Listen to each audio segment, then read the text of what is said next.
we're doing is the exact equivalent of the Chinese housing bubble, which is like the Chinese needed to keep their economy going and prop it up. So they built a fuckload of houses they didn't need. Like, we're going to do a version of that, right? Except for that we're not housing people, we're housing computers. I mean, Sam, the math, you're actually right. Like, in the first half of this year, data center related spending accounted for half of GDP growth in 2025. Right. So we'd be so fucked without it.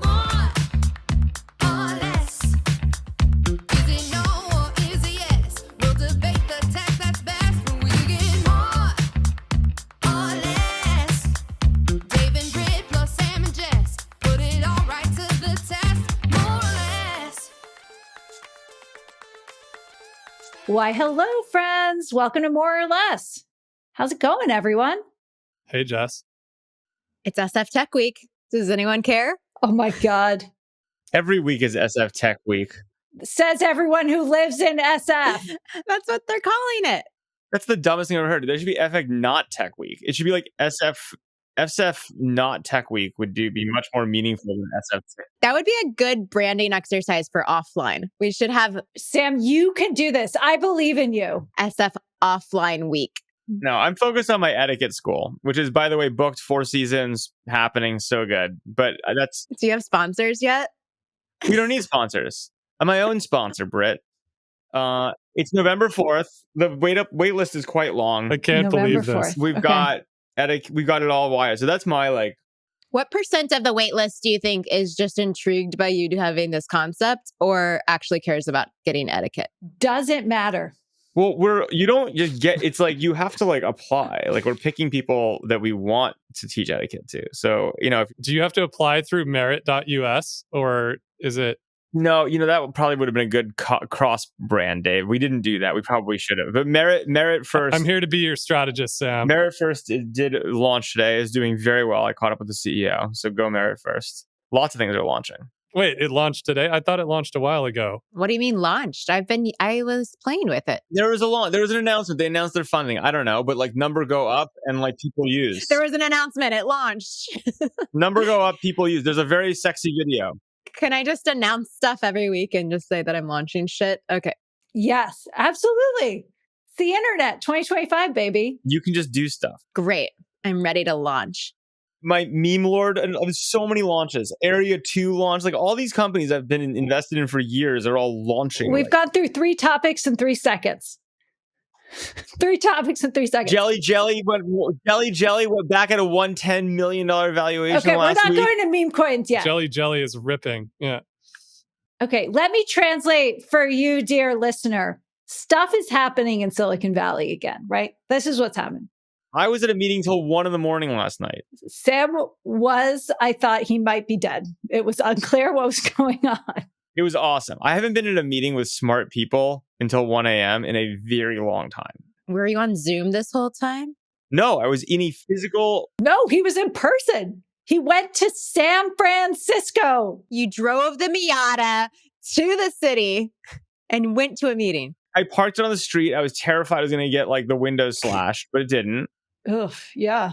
We've got that under control in San Francisco now. No, huh? you do not. I heard a story of one of the people who was in town. They do not live there. Okay. No, one of the people that was in town had a awful homeless person Waymo story immediately upon arriving in San Francisco. So San Francisco is a suburb of Marin. Oh, I like that. Okay, so in San Francisco, it's Tech Week, which is for those of you who aren't familiar, this is like a marketing concept. Like other places that don't have tech need tech weeks. New York has a tech week, whatever. So why San Francisco needs a tech week is actually a great question. I think Andreessen Horowitz did. No way. they might have, because they also did their speed run, which was the thing they had for video game incubating, but they rebranded to not video games. I heard it was actually quite good. I don't know. Jack from our team went. Jack was so excited. Yuri on our team is there. Yeah. Jack went and he was like so excited. He had to tell everyone like 15 times that he was going to speedrun, so he would not be on the partner meeting. I got like 12 emails from Andrew Chen from A16 about going to speedrun, and I was like, please stop automating your email outreach. Speedrun it's a concept from video games. It's a YC. It's to speedrun things. You know, like people try to do like Mario in 35 seconds type thing. That's what a speedrun is. And I'm pretty sure the original concept was to like do video game incubation.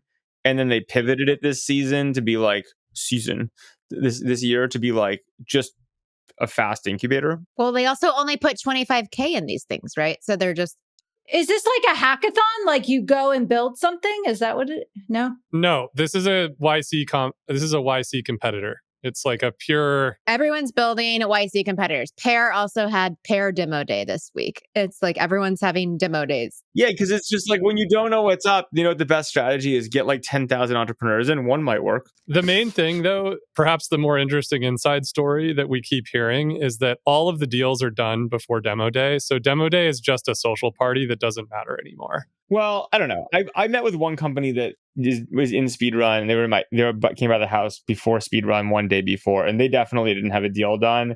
But yeah, so I don't think they're all done, but I think they're figuring it out. So let's click up a notch here, Brett. Why are we seeing all these demo days? What is it about this moment that like why are they back? First of all, I feel like YC, Y Combinator got such a big brand over the last 10 to 15 years of producing all these amazing companies. And they sort of owned the concept of demo day and how they were taking equity in companies for so little and upselling them down the funnel, blah, blah, blah.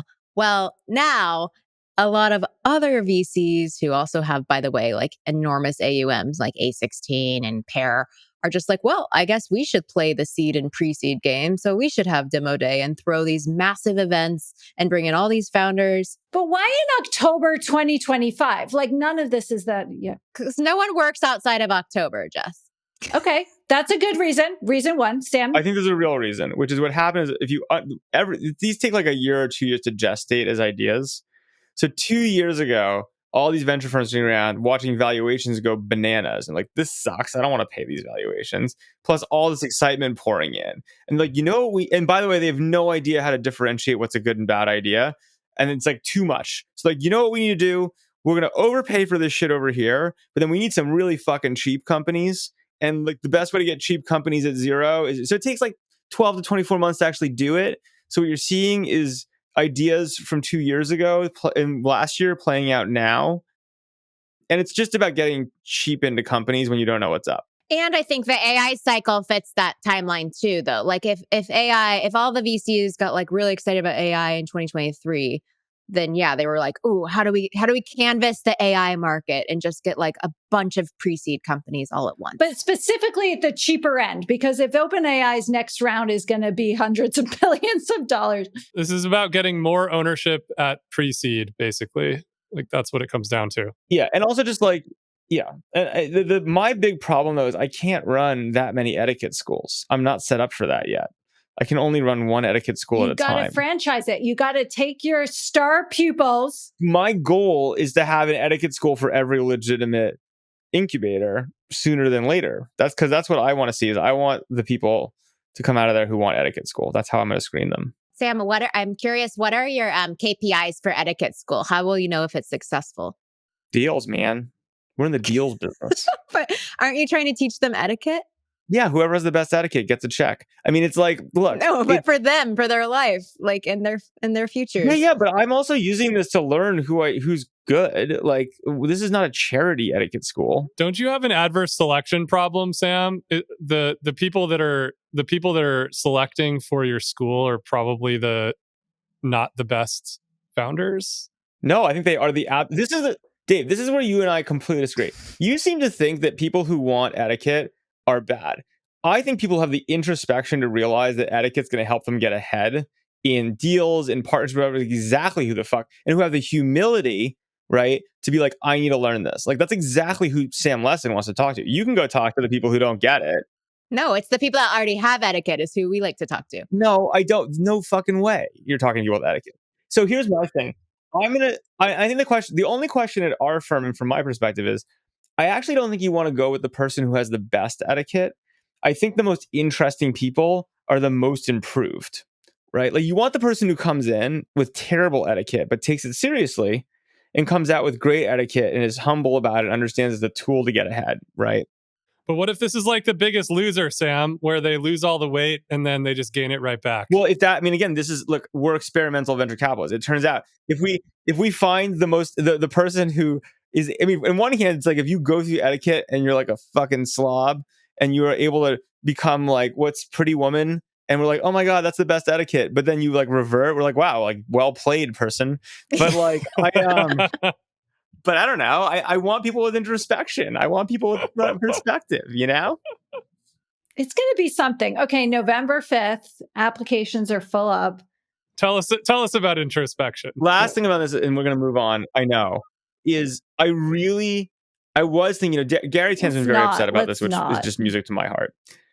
I was thinking that instead of doing a boxing match, imagine if we were to get like a WWE like stadium. And then Gary Tan and I have to have dinner for 45 minutes or an hour. And we have a panel of judges on who has the best table manners and etiquette throughout. Right. And you do like the WWF of etiquette. It's like, oh, Sam picked up the wrong fork. Or like, a lady comes in and who stands up first? Like you could have a whole. This would be a good Sora video, Sam. I could see this making it on Sora. I don't know about real life. I haven't seen the agenda yet. And I know you have a lot of like very traditional kinds of etiquette, like table manners, but there's just so many places you can take the etiquette that are like updated. I mean, I'm thinking about, I finally have started The Summer I Turned Pretty. Brett, have you watched it? Are you joking? I watched it literally the day it came out, every episode. I can't believe you're just starting it. So I just started 2 days ago. And a cotillion figures into season 1. So yeah, this is for you boys on the call, you men, this is like a global phenomena, the show, which... Just because I'm Jewish doesn't mean I don't know about cotillions. No, not cotillion. The Summer I Turned Pretty. The Summer I Turned Pretty, the television show I'm talking about. You would have no interest in the show. Not even that much. So, Britt, should we start the opposing camp, the rude camp? Yeah. Well, I already pitched this. We're doing street smarts, Dave. Like Sam and Jess, or not Jess, but Sam can have his fancy etiquette thing. Like he's from the Northeast. It's fine. He went to Harvard. Cool. Dave and I from state schools, grew up in the hood. We know what it's like out there in the rough states of Montana and Texas. We know pop culture. We know how to get around this world without picking up the right fork.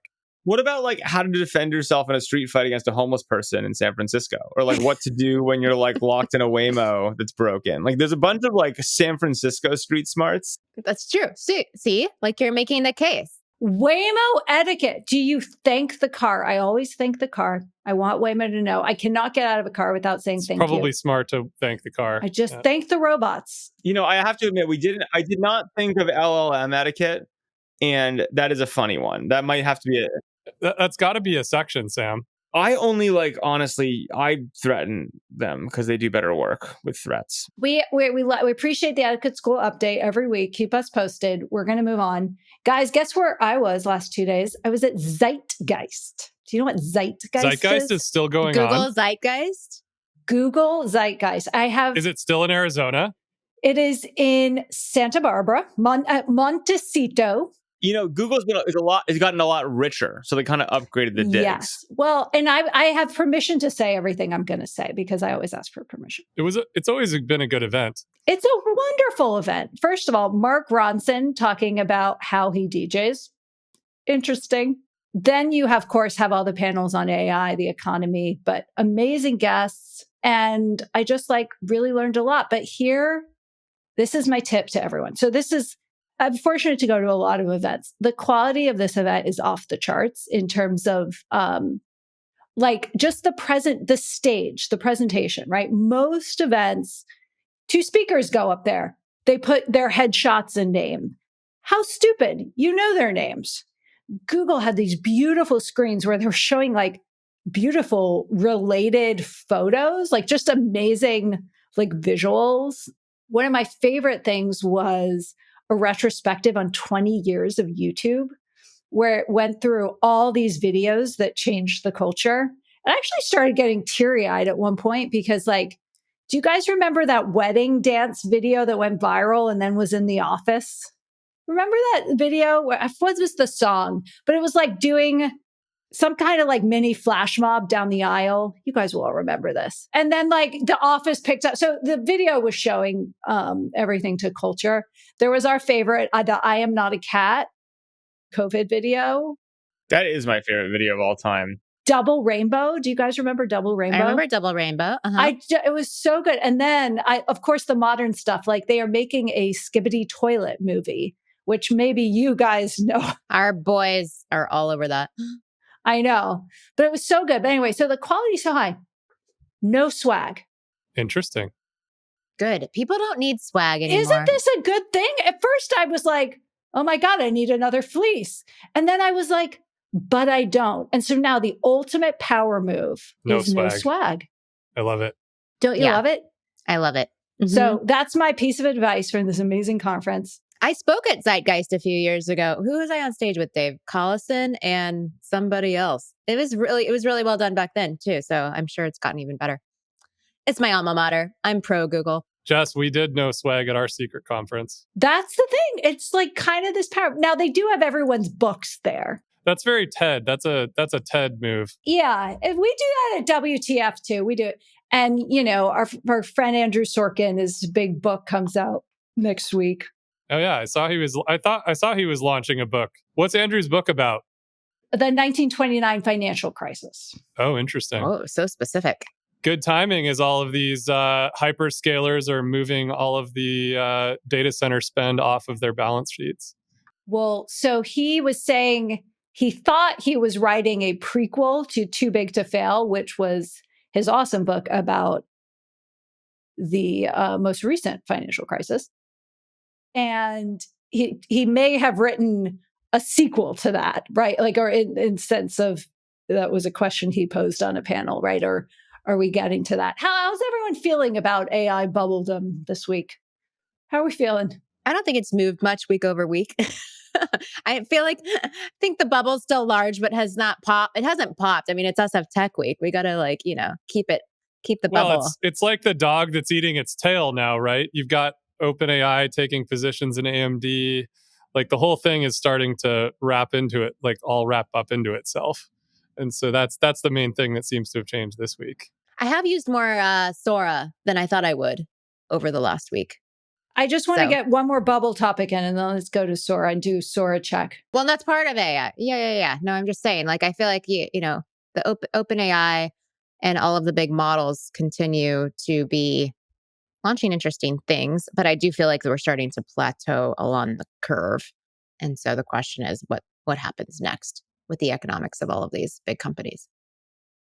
Well, one of the information kind of shook the firmament a little bit this week because we reported on Oracle, some of their numbers around renting out GPUs, and the margins don't look great. And again, it's one snapshot in time. And so this isn't necessarily what the long-term margins will be, but it's the actual numbers of what they're getting in terms of renting these. And so the stock moved on the news, the market moved on the news, and Oracle has a big analyst day next week where I think they're going to share a lot more and try and really focus more on the long-term margins. And again, it's just one data point. I think people, you shouldn't overreact to one data point, but it definitely speaks to the difference between revenue and profits. And I remember interviewing a couple of weeks ago, Brett Taylor on TITV, founder of Sierra, and he was saying that he thinks, you're going to have pieces of the AI ecosystem that are very low margin, and then you'll have higher margin services he thinks that are going to be apps. But obviously, this is a key question. And takeaway from me is just everyone is dying for actual information on it. Well, when you spend $1 trillion, people want to generally know what the fuck is going to happen. I mean, look, I'm probably one of the extreme skeptics, and I think consistently have been on this being like such a good financial situation for the Valley. Yep. I will say, I think it's pretty clear that like workloads will just go up. Like there's just going to be a shitload of AI workloads. Now, I don't know that's a good business. I don't know if the fuck's making money on those long term, but like I think it's pretty hard to like deny that. I think and the interesting thing is like, look, what I see people like OpenAI doing is selling a beautiful story that sounds like it might be high margin and might be lock in and might be well branded, but then in practice, just hoovering capital extremely cheaply as equity and flipping around and buying infrastructure that's probably, there's a floor to it. Maybe it's worth 20 cents on the dollar there, of like valuation from their perspective, but it's not zero. That's a great trade if you own OpenAI, right? Because you basically can get super cheap money and turn it around and put it into stuff that is valuable. Like lots of computers in a pile is valuable. And I think it probably won't depreciate as fast as people think. But the actual businesses that make out of these, You don't think the depreciation? I mean, it seems to me like the I think depreciation. they'll just like last longer. Like this is like the thing about like how long servers last and how long what their useful life is. Like I think that like, you put up a big fucking data center and you put a shitload of H100s in, you'll be able to do workloads on them for quite some time, right? Is my sense.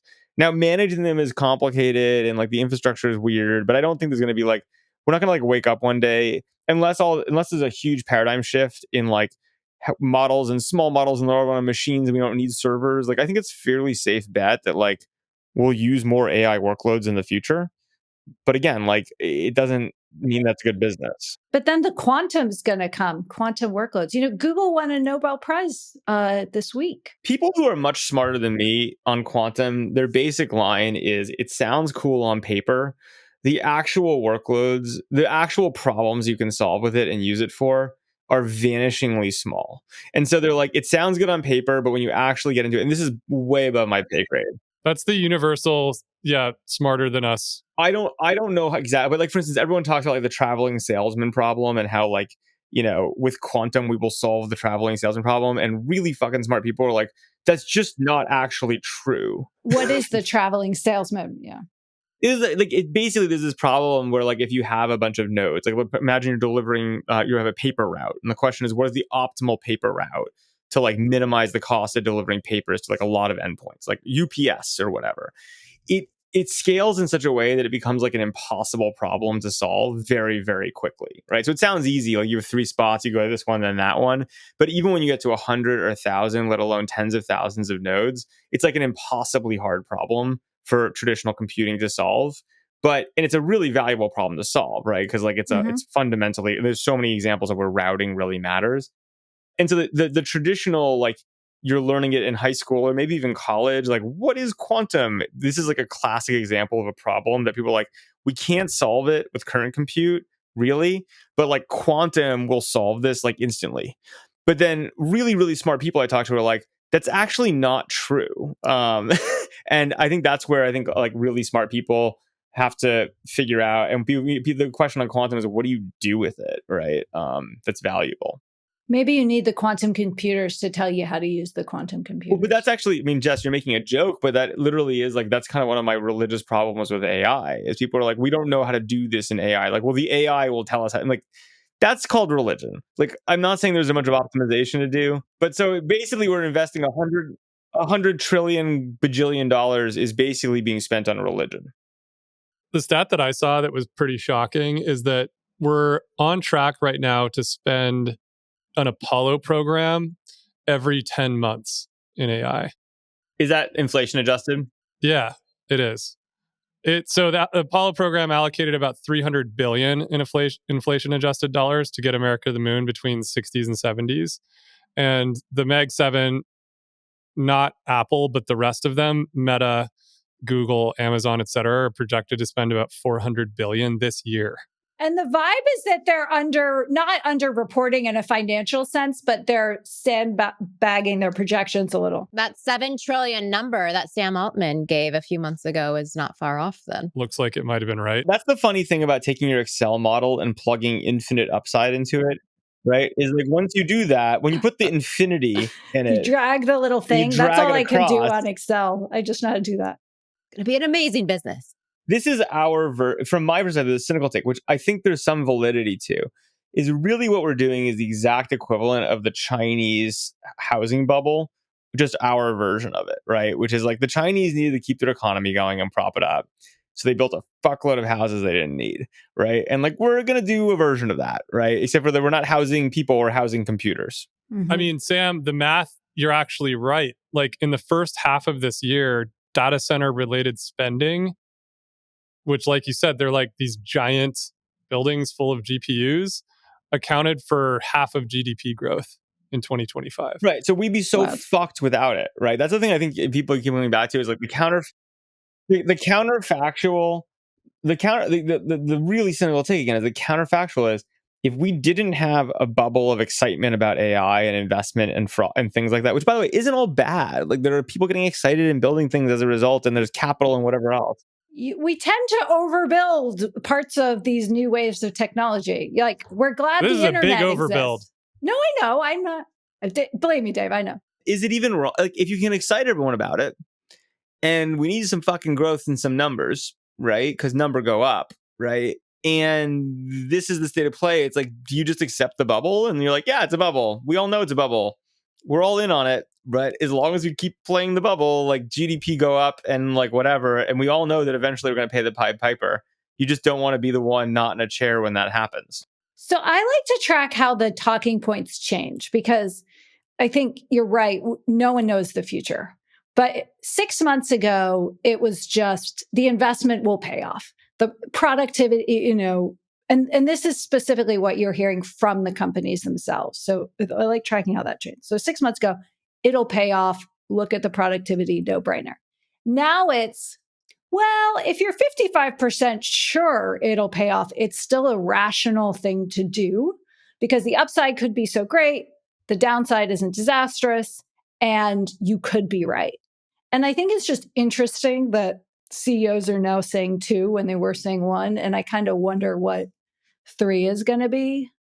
I just think it's a classic. It's something that resonates. Don't stop believing. Whatever you do, don't stop believing. I mean, I saw this interview I think Derek Thompson did with Paul Kudrowski about this, and they made some cool points. Like one of them was that in the 1990s, like there was this massive spending in this one narrow part of the economy, right? Like the dot-com build out happened, fiber build out. And one of the practical implications of this was that it starved everyone else for capital, right? It starved small manufacturing in particular. And so one of the things that this got me thinking about is that the other narrative that we're hearing a lot of in America right now and in Silicon Valley is that we're going to have this manufacturing boom. We're reshoring all of this manufacturing. We're going to build all this stuff in America again. And if it's true that half of the GDP growth in the country is all capital flowing to these literally a small number of data centers, then that's going to raise the cost of capital for all of the rest of the economy, right? It's going to make it much harder to build factories, to build other types of startups. I mean, we're all seeing this at the seed stage, right? Like it's a tale of 2 cities. Like it's very hard to get anything funded that's not got AI in one of its slides, right? And so this like kind of narrative that we're rebuilding manufacturing in the United States, like the cost of capital to do that is going through the roof by the day right now. And so I find that to be like a very interesting aspect of what's going on as well right now. The other thing, we're not like jobs people on this pod. Like we don't often like pretend to be able to forecast like employment, but I'm there happy is to pretend that. Okay. Well, here's the thing, right? So you talk about, the productivity gains could come. And then people are like, yeah, how do we get productivity gains? Well, we do the same with half as many people.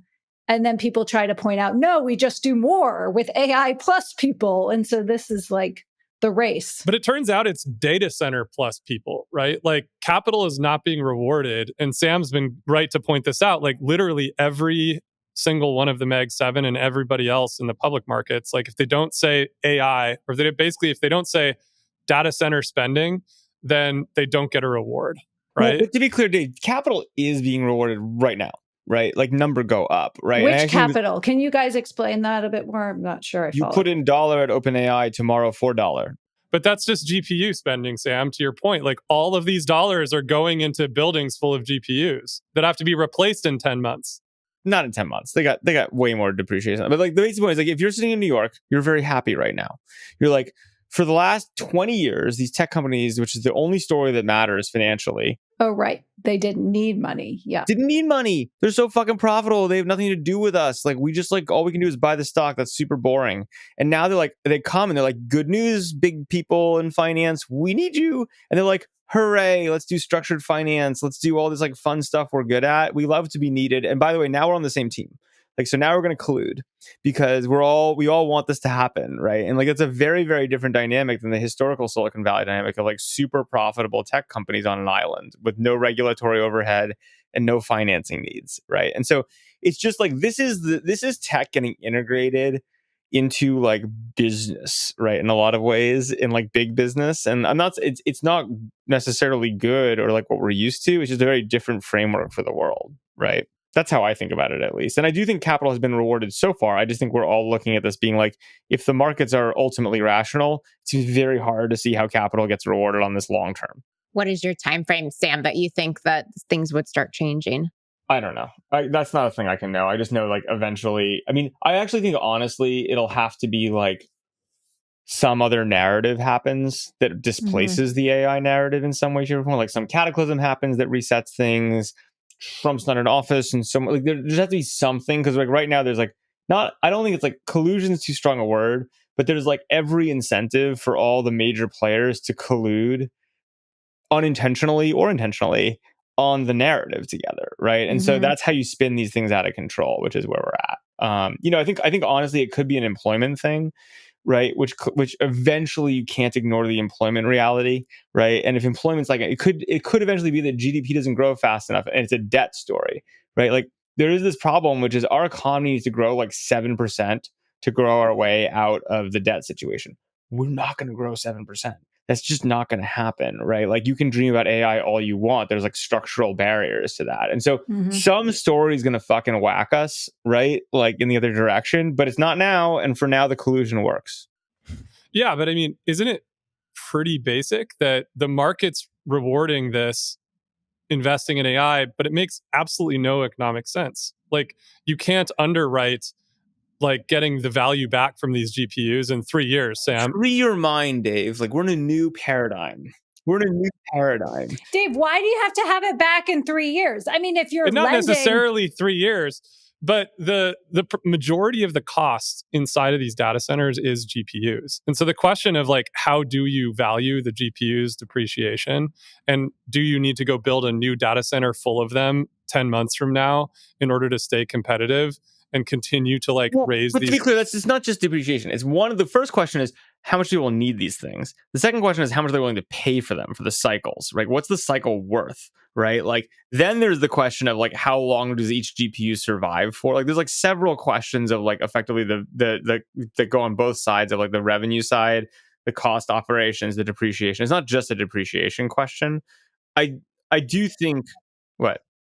Well, OpenAI is now renting them too, right? They didn't even buy the NVIDIA deal. They're not planning to buy them. Yeah, welcome to the land of finance. It's freaking awesome. Like if you're in finance and like geeking out about complicated structures and contracts to make money, there's like infinite opportunity. Chaos is a ladder, right? Because everyone's just finding clever ways to move money in circles, right? Yeah, and like Sam, this is the thing that, I talked about this several pods back, but like many of the hyperscalers are spending over 50% of income on CapEx related to these build outs. And now what we're also starting to see is they're moving the financings off of their balance sheet. You've got people like Meta actually raising debt, doing like weird SPVs to move stuff off the balance sheet. Like there's a lot of interesting finance shenanigans going on. Well, they're not shenanigans in the rest of the economy. So this is what the finance people are like. These are all valid and, proven mechanisms. They're just new to tech. Now, I kind of, my spidey sense still goes up when we're applying something meant for one thing to another thing. But just because like, we didn't do securitized lending, to build Instagram or whatever, we being the Valley, doesn't mean that those deals are inherently shady. You can think of it very simply, though, Jess. Like remember, I think I showed a chart a few pods ago where Apple's spending something like 10 to 20% of income on this CapEx. Everyone else is like well north of 50. They're basically spending what they don't have. And that's the simplest way to think about it. No, I think, can I take a different tack on this though? Here's the thing. I actually don't think spending your profits or all of your profits in AI really matters, right? companies are not like, you can take a one-time hit on anything, right? So if it turns out that for 4 years, all these companies bought an insane amount of trash, which is not trash, like there's value to it, but like let's just pretend they bought trash. The market doesn't care, right? Because like what you care about is the future and where it's going. And the reality, what does matter is the trash creating drag that you can't get rid of, right? And that's the real question. The question is, if you're just buying random shit, the market's like, you bought some random shit, we're moving on, right? If you're buying something that's going to create a long-term liability for you, right, where like all of a sudden you can no longer ever be as profitable as you once were because you have all these dead assets dragging you financially, that's where it's a problem. And so I think the real question for like a Meta or for any of these companies is not what you're spending. You can spend whatever you want. Like no one cares, right? What does matter is, are you piling up like effectively structure and liabilities and things like that, which is going to break you from ever turning it off, right, is the upshot. But if you can turn it all off, it's not that big a deal, right? Yeah. Well, these are all very good questions. No one really knows the answer, though. But that is what everyone is trying to figure out in real time. And the numbers are getting really big, really fast. And they're definitely getting big fast because the one guy's Sundar's looking at Mark, who says this number, and then he says this number. Like that's actually what's happening. So, well, and for what it's worth, I think if you think about it just from the metagame perspective, someone like Trump loves this, right? Because you think about what he want number go up, right? He want get GDP top line growth look as close to 7% as possible, deal with a debt problem. So if he can get all these people who have tons of money around the table and say, hey guys, you're investing in America. Yeah. You're going to sign up, and I don't even care what you're doing. It doesn't matter, right? Just make number go up, right? It's like it's perfectly rational for all the players involved to do what they're doing. The problem is it just leaves you in this place which is going to like put a lot of money into places that it might not be super leveraged. But on the flip side, it's like if there's nowhere else to put the money and you want number go up for a while, like no one has a better idea, right? So if you don't have a better idea, sure, like whatever, you know? And it's interesting, all of this stuff is tied together. It's like index funds, REITs, air conditioning companies. I mean, it's like so much of the economy is tied up in AI. It's like you're right. Like it is America. Basically, the way to think about it is everyone in America right now and everyone in America and a lot of the globe is just colluding on spending a shitload of money, right? Because it makes number go up for everyone, right? And like the question is, those collusions usually fall apart badly, right? But for now, it is working, right? And so like, I just think that's the way you kind of have to think about it. And then we don't know how it plays out. I mean, but back to your point earlier, Jess, that the business isn't looking good. Like we're not getting great business numbers coming out of any of these things yet. And so to me, that's the thing, is like, how long can it go, right? Where the ROI on these investments just isn't there. I think it can go a pretty long time. There's a lot of capital to go around. I don't know. How long did the .com build out go? Like it was less than 5 years, right? I think the times are it's so hard to compare timelines because like it just seems like time isn't a real thing anymore. Like, I don't know. Humans have a metabolism, right? Like there's only so long you can go before you feel like, oh, we're not getting our investment. We're not getting our return. We're not. Yeah. Well, the question, so Dave, to unpack that, right? Okay. How is money going to be made? So it's going to be made either from businesses, right? They're going to get, in the sort of B2B enterprise world, there has been spending. There's not been a huge surge in spending. Businesses have been worried about getting the ROI, but there's no question to me that spending won't roll through the enterprise world. I just think it's sort of slow. Yeah, but it's unclear. But the spending, the question is, does profit, right? And like that, I don't know that there'll be profit. There will be spending. That's what's so scary to me. Well, those will be related because the spending will be correlated to the ROI. But then on the consumer side, still very much an open question. I mean, you have some subscription models. You have stabs at advertising models, which will eventually work, I think, to some degree. You've got some commerce models. The advertising works. Let's be clear. Yeah. Okay. Yeah. The advertising isn't, well, I guess maybe other than Meta, right? The advertising is not why people are writing these checks to build these things. Like they want more ChatGPT, right? But it is the downside protection. Yeah, sure. It's and you also have like you can make money off ads in chatbots, or you can make money through I'm going to say agentic commerce and make myself vomit because it's a horrible word. But Nobody's proven that though yet. no, that's what I mean. Like none of that's proven. It's really the only hope, actually. Ads in the chatbots is like the only hope. And commerce. Why not commerce? Ads and commerce is the same business. Ads just a more profitable version of it. I don't know. When like your agent's just buying stuff for you all the time and you're taking a piece of that. Yeah, no way. I don't think that's what maybe what you want, Britt, or what Sam wants, or maybe what I want and Dave wants. But I don't think people just want to buy stuff all the time. Not like stuff that you know you need. Guys, we are in the age of AI commerce. You know how much shit I buy on Instagram? So much shit. Instagram is such an effect. I buy so much. I'm actually only annoyed because I've now have so many things I bought on Instagram, and I've found that there's some Instagram sellers who don't send you your shit that fast. And so I'm like, where the fuck is my stuff? I think shipping has really slowed down. I've actually asked my team to investigate this. Sam, what percentage of Instagram things that you bought are still being used and not in a drawer? Oh, I use a lot of them. What percent? Well, I don't know because I buy infinity things. He probably is using 60%. I think he's using 60%. But guys, listen, Altman. Is that a higher conversion rate than previous versions of the internet? Look, I did buy these watch bands on Instagram. I'm definitely never going to use. So it happens. This brings me to a couple more topics as we round the third plate here, to use an analogy. I will say though, Altman recently on a podcast referenced Instagram ads as maybe a not horrible advertising experience. So again, if you track what people they're clearly say, going that way, right? That's where they're going. They're also building a news feed, right? Like, have you used what do they call it? Pulse, or what's the thing called that they do every day? It turns out that software engineering is real cheap these days, Dave. You can build a lot of shit. Whether anyone uses it or is a different question. You can build a lot of shit. I think OpenAI's demo day was interesting. It reminded me of all the other demo days they've had that we're no longer talking about. So we shall see. Oh yeah, it's called Pulse.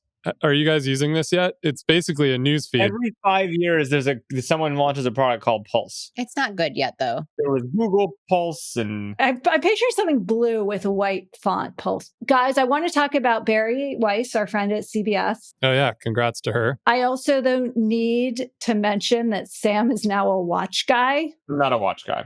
Like a wristwatch, or like he watches TV? Okay, Sam would like to come clean. Sam realized that he has to be into watches to get status with certain people. Not at all. No. I would never. I'm a Miata man. I don't play status games like that. Well, then you don't need watches. Well, let me explain.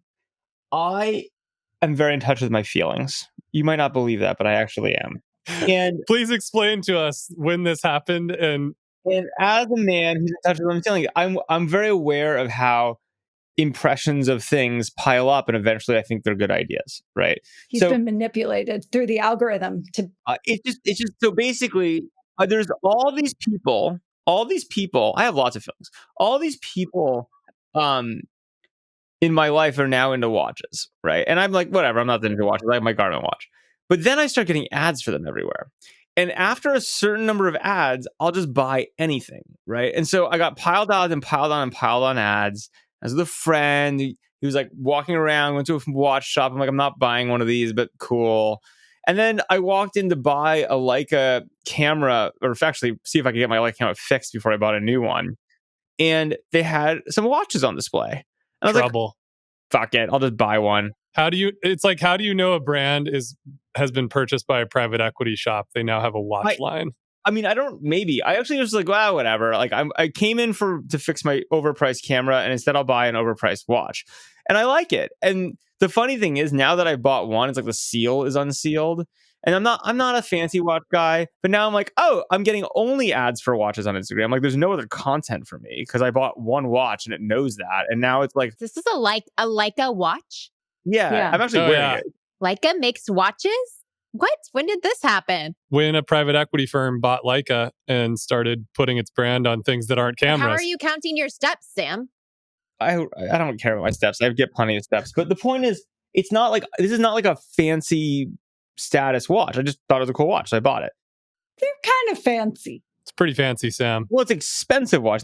It's also not that expensive. It's medium expensive.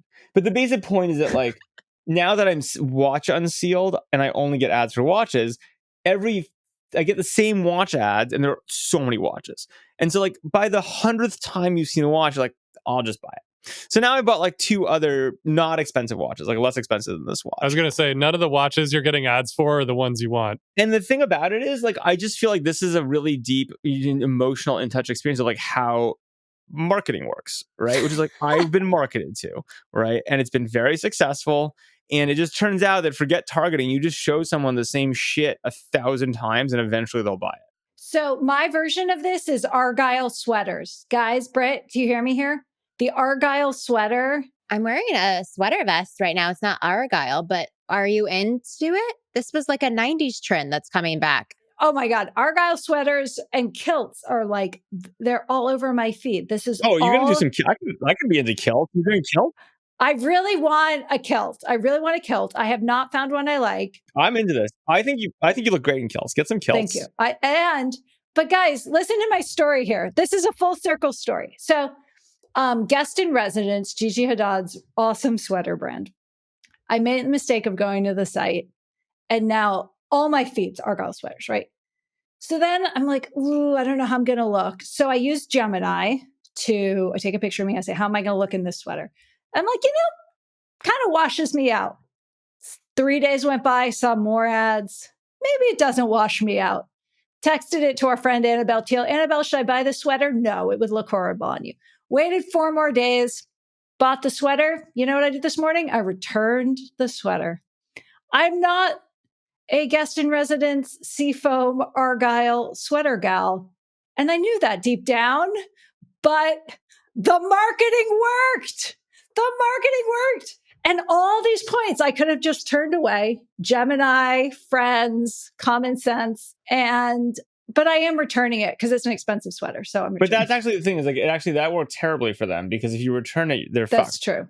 Yeah, so like, I'm sorry. if anything, that they might have oversold you to the point it costs them money. I think they did. If only they had like gone, but they have some other pink sweaters. I might exchange it. But anyway, that's my marketing story. Oh, guys, before we have to talk about Bari. Yeah. I want to talk about Bari. I have a pop culture corner? Please. Your reactions to the Taylor Swift album? This only came up because I was on Facebook while you were talking and I got served images of the Restoration Hardware jet. And do you guys know about this like whole thing that's going on with Restoration Hardware? I know they have a restaurant now. No. There's this whole internet scandal going on with Restoration Hardware where like apparently they borrowed a shitload of money and the CEO has bought like jets and boats and apartments that are all technically like for rent. So like they're like part of the Restoration Hardware business, but there's no record of anyone ever renting them and him just using them. And there's this like massive internet scandal about it, which is just, I have no idea if it's true, but it's just so fun. Is that pop culture corner or scandal corner? Restoration Hardware seems to, it doesn't matter who's running it, it attracts scandal since the beginning. There's like been so many people that have run that thing that have created scandal. I think this is isn't it the founding CEO? The thing I love about the founder lives actually up here. Here's the funny thing. Yeah. I wouldn't, of all the things that the brand Restoration Hardware I'd want to use, it would not be a jet. Like I don't want to be in a restoration jet. It looks really nice. I'm looking at it right now. I would ride in it. Little known fact, but the office I am sitting in used to be one of Restoration Hardware's design studios. Anyway, this is my pop culture is internet meme ads, conspiracy theories I get served about Restoration Hardware. And if they were so good, I almost shorted the stock. Wow. Okay. This is the power of advertising episode. Britt, Taylor Swift, she's getting slammed on this album. No, she's not. The real Swifties know what's up. The real Swifties are in it. I think we've hit a pop culture moment though, where there's just a contingency of people who are tired of Taylor's queenship at the top. And like they want other people to win. They're kind of just tired of the music. She's Yankees. I think the attention span of the internet has to deal with this a little bit. Like they're just like, give us the next one. Yeah. They're like, like Steph Curry is still the best, LeBron. Like we want the new rookie player to rise up. And so the music is definitively very good on the album. And you like the Wood song? Dave does. He was quoting it. Of course I do. Yes. All of the above. I like it. I love the album. I like it. I think the hater's going to hate. I like the album. It's like pretty incredible pop music. One of the things I'm shocked by is that it has multiple earworms on multiple songs at the same time. It's like really kind of crazy how the Wait. earworms switch in your And head. also Hmm. tech related. Guys, did you know like she did an integration with google.com, which like when you searched Taylor Swift, like Google doesn't do this for anyone. Like you search Taylor Swift and then all of the search results like explode off the page. And then you get all these Easter egg things that you have to click on happening. Like the whole Google search experience changed for Taylor Swift. And I don't remember any other artist. See, that tells me they're prioritizing Gemini. Well, I just think we might be peaking right now. We might be in the Taylor bubble and it might be popping. Yeah, that's like when we were building Facebook in the 2000s, we knew we had beaten MySpace when they started selling the homepage to the Hulk movie. And the Hulk like punched through the MySpace homepage. I don't know. I remember the era right before going public when Facebook was selling the logged out page to try to make money. So I don't want to be too high and mighty about that. But yes. Really? Well, Google is every like NFL thing on YouTube seems to end up on the Google search page, but that, makes sense. All right, friends. Well, we've referenced it, but the other big news, just as we end, a little bit of news corner here. Paramount, run by David Ellison, has bought the Free Press, a relatively new sort of opinion news magazine run by Bari Weiss, for $150 million. And she is now the editor-in-chief of CBS News. And what's interesting to me is that like some of the internet seems to really hate this. And some people seem excited. I'm curious. I know Bari. I've followed her. Will you please give more background on why people are upset about Doesn't this? 50, I mean, this is the same story as Taylor Swift. Like 50% of the internet is always going to hate whatever is going on, no matter what it is. Well, especially the 50% that's like Hamas bots. I mean, like it's Jewish, and like it's like, what did you like? So Bari, for people who don't know, she was a New York Times columnist who earned her reputation and is known for what some people would call anti-woke, other people would call thoughtfully conservative, other people would call pro-Israel opinion, right? But in my experience, Bari actually just has a lot of different opinions and is thoughtful about them. But people just bucket her in all of those things. And she did leave the Times in a blaze of glory as a columnist, writing a very famous memo where she went crazy on her colleagues and talked about how basically hostile the environment was to her, so on and so forth. Left, started her own publication, always in favor of that, Free Press, built a really based on a lot of thoughtful opinion writing and columns from contributors on a wide... Free Press wasn't the best business model, to be clear. The thing that I'm most surprised about this story is someone bought the Free Press for $150 million and like there hasn't been any media exit in like a decade. So that's Well, cool. so we like the valuation, folks. We like the valuation, speaking as media people here. But I don't know, my 2 cents on it, not that people care or that any of you asked, but let's see what she does. Let's go see. Let's shake up the evening news. Let's shake up CBS. Yeah, I thought that was kind of cool that a millennial took over the evening news. David Ellison seems like really interesting. I would love a deeper piece on him from the information. I think he's actually speaking at a Bloomberg conference maybe this week, and I was looking out for that because I just like the idea that if you think about it, in some ways, this bubble we're talking about in the AI paid out Bari Weiss, right? Bari Weiss is dining out on AI money, right? So is this giving hope to media companies everywhere? Basically, Oracle will save you. Oh, I see, Sam. You're tying Oracle to the. Where do you think the money came from? It didn't come from CBS News. No, no, it didn't. But also, I think and I'm just going to say it, and I'm going to get eye rolls from some of you, but hey, if you're not hated by 50% of your podcast hosts, what are you doing in life? But one of the things that really bothered me was like the coverage of this. Again, you can state all the facts about where she has experience or where she doesn't, but some of the coverage has been like implying, how is she qualified to do this? She went to Bezos's wedding and didn't focus on any of the things she's done. And I got to say, there are new, younger than her, less experienced than her, male editors of major publications in like the last 4 weeks that got glowing coverage about their transformation of major story media brands. And again, Bari being an opinion writer, will face different scrutiny, but it's hard to imagine this kind of, it's just, if she were a guy, there's no way the coverage would have this tone at all. And we have like recent examples of that. So I say, Bari, go show them what you can do and let's see what happens. But really pissed me off. What an uplifting note to end on. I like it, Jeff. She did end her first edit meeting by saying, let's do the fucking news, which I really think is a great... Put that on a poster. Great way. But again, the proof will be in the pudding. And as I said to her too, it's like, we'll find out how powerful as a brand in many ways that CBS is. I'm not sure you change hearts and minds and culture through the evening news. So, but to be clear, like, she's starting at zero. Like, no one watches CBS Evening News. Well, people do, actually, but... Really old people, Sam. Really old people. A lot of boomers, Sam. It's mostly bots. Let's see. The viewership of CBS Evening News is a couple million. So, like, it's like a small YouTube channel. It's like people are very upset that Bari Weiss runs a small YouTube channel with ambitions to make it bigger.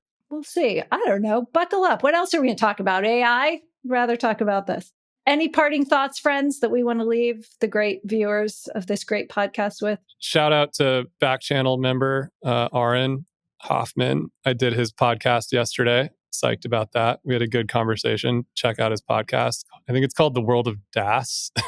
DAS. DAAS. Good job cross-promoting, Dave. Good job cross-promoting. That's what we do. No, that's what podcasters do. I want to give a shout out to Yoni, who promoted himself at Slow to partner by getting access to our Twitter feed.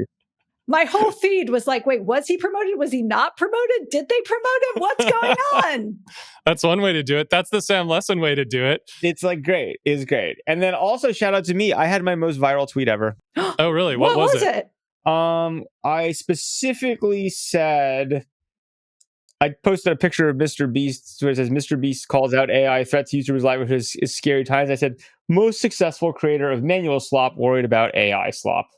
Oh, that's pretty good, actually. How many tweets on that? Yeah. How viral are we talking? I mean, again, I'm not like a huge guy, right? I had 6,000 likes.